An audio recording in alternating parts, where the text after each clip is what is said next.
The date is 1939, October 31st, Halloween night. On the stage, there are two apartments here separated by an invisible wall.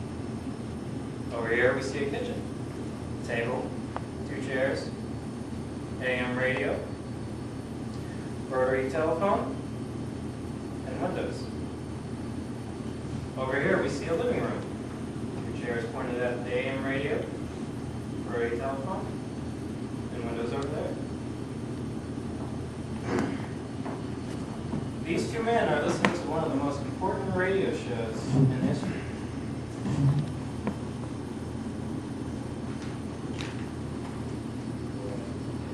Calling Big Joe. Joel calling Big Joe. Joel calling Big Joe, New York. Is there anyone on the air? Is there anyone on the air? Is there anyone? Joel.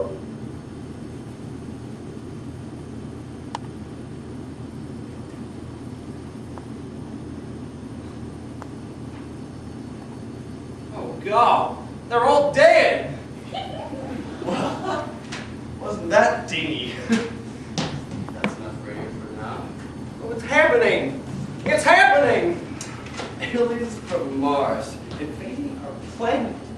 Now that's a show. Well, it has to be true. It has to be. They don't lie on the radio. Mercury Theater Company knows how to tell a story. I hope the other stations learn to play tall tales like that soon. I'm tired of listening to old Flatwood stories over and over again. Yeah, there's a stories played for people at home, but that one was official. It didn't sound nothing like a fake. Yet, I wonder if common people could mistake it for a real broadcast. It had doctors, it had scientists, it had soldiers. What more proof do you need? There are many twits out in the world that you can fool into thinking they're an official somebody. All you need is to wear the uniform, put a correct initials in your last name. Suppose you could sell snake oil to politicians if you were convincing enough. It didn't have no commercials either. No commercials. I mean, all them shows play commercials or else they wouldn't get any money. Oh no, it had to be real. They even had the Secretary of Interior telling people about those aliens and how we still own the planet. It's against the law to impersonate officials like that.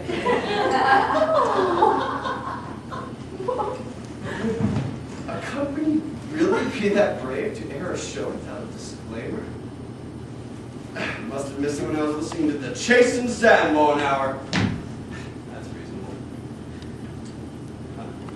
Here I am on one station listening to a ventriloquist, and I'm hearing about the end of the world on another. Seems like there's something juicy in the middle to tune into. Those poor folks at Grover's Mill. Burnt to a crisp. All of them. They didn't stand a chance against that heat ray. None of them. Flying saucers, black poisonous fuck, heat rays, melting people in the bits. I mean, ridiculous things. However, death and destruction does sell. Perhaps I'll write a review about it in tomorrow's paper. What did those Martians look like? Good thing those reporters didn't freeze up. Now I know what to look for.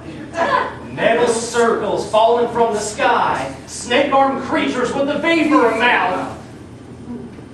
That's what Martians look like?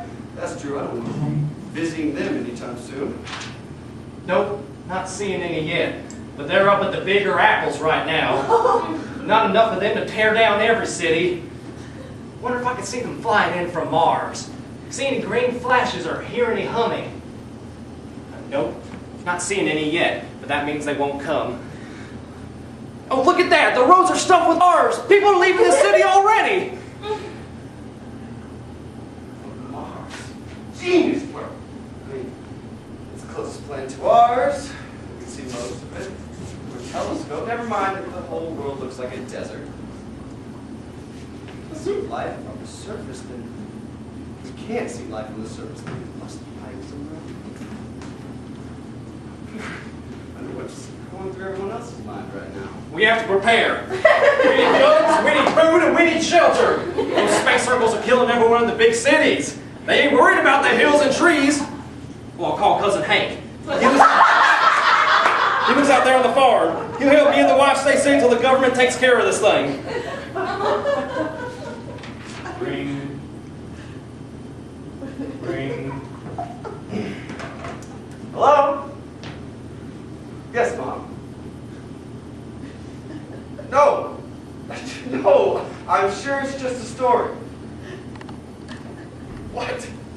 Old Bill is selling all of his meats at half price?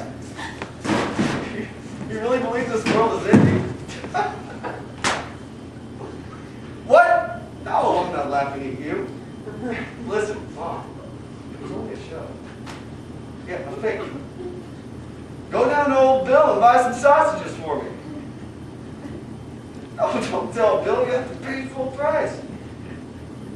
I understand. You have to go now. Love you too. Bye. Why don't he answer? Why don't he answer? I got it. He's already up in the hills. Maybe he heard the same thing on the radio, gathered up his stuff, and took his family up to where he makes his giggle juice. That's where we gotta go to right now. Buda! Calls you this late at night, Neil. Oh, Mom. I should have guessed. She heard a story on the radio about Martians invading planet Earth and believed it. That old bird really believed it was happening. That's my mother. I know, dear. I know she's your mother. Why you let her live alone, I'll never know. I thought you were serious. I flopped down on this very spot and I wouldn't move until you apologized 1,000 times. Please, Muffin. Dinner's gonna burn. I'm not going to move and you can't make me.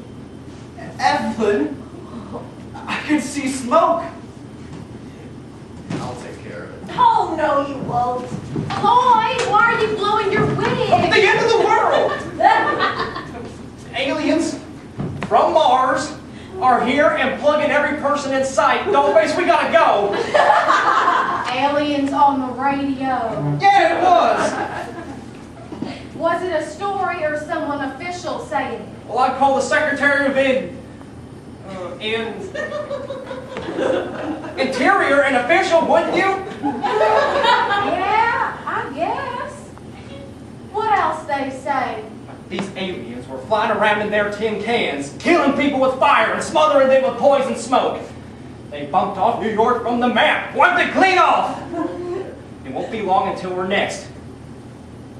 So, what'll we do?